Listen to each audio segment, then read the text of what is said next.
Consistent রিভিশনে থাকতে হবে, মোরাজা করতে হবে এই কোরআনকে হেফজ করে ফেলা এটা সহজ, কিন্তু এটাকে টিকিয়ে রাখা বড্ড কঠিন। যারা তোমরা হেফজ কমপ্লিট করেছো, হাফাজাতুল কোরআন, তোমাদেরকে উদ্দেশ্য করে আল্লাহ রাসূল সাল্লাল্লাহু আলাইহি ওয়া আলিহি ওয়াসাল্লাম বলেন যে তাআহাদুল কোরআন, তোমরা ডেইলি বেসিসে কোরআনকে কি করো, রিভাইজ করো, রিভিশন দাও, মোরাজা করো, এটাকে সম্মান করো। কেননা পোষ মানানো হয়নি এরকম কোন বন্য উট যদি এটা রশি ছেড়ে দেওয়া হয়, এটা যেমনি ছুটে পালায়, দৌড়ে পালায়, এটারে ফিরে আনা যেমনি কঠিন, কোরআন হেফজ করার পরে, মুখস্থ করার পরে কেউ যদি ভুলে যায়, ওইটারে আবার রিভাইভ করা তার চেয়েও বেশি কঠিন। এবং আল্লাহ রাসূল সাল্লাল্লাহু আলাইহি ওয়া আলিহি ওয়াসাল্লাম তিনিও যাতে ভুলে না যান বারবার কোরআন পড়তেন, বারবার রিভাইজ করতেন। রাসূল সাল্লাল্লাহু আলাইহি ওয়াসাল্লামের কষ্ট হয়ে যেত, ফলে আল্লাহ তাআলা বলেছেন, নবী আপনি তাড়াহুড়ো করে এত কষ্ট, এত প্রেসার আপনার উপর নেওয়ার দরকার নেই, আমি আপনাকে পড়িয়ে দেব। জিবরিল যখন পড়ে শুধু ফলো করেন, সেটা একবার পড়ে নিন, মুখস্থ আমি আল্লাহ করে দেব। এরপরে আল্লাহ রাসূল সাল্লাল্লাহু আলাইহি ওয়া আলিহি ওয়াসাল্লাম রেগুলার বেসিসে কোরআন পড়তেন, সাহাবাদেরকে কোরআন শোনাতেন, আবার সাহাবাদের কাছ থেকে কোরআন শুনতেন। এবং সারা বছর কোরআনের যতটুকু নাজিল হতো,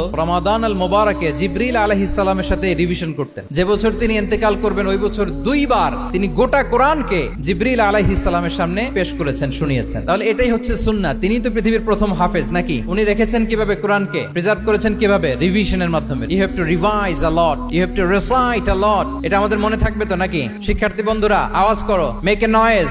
মনে থাকবে ইনশাআল্লাহ বিইذنিল্লাহ।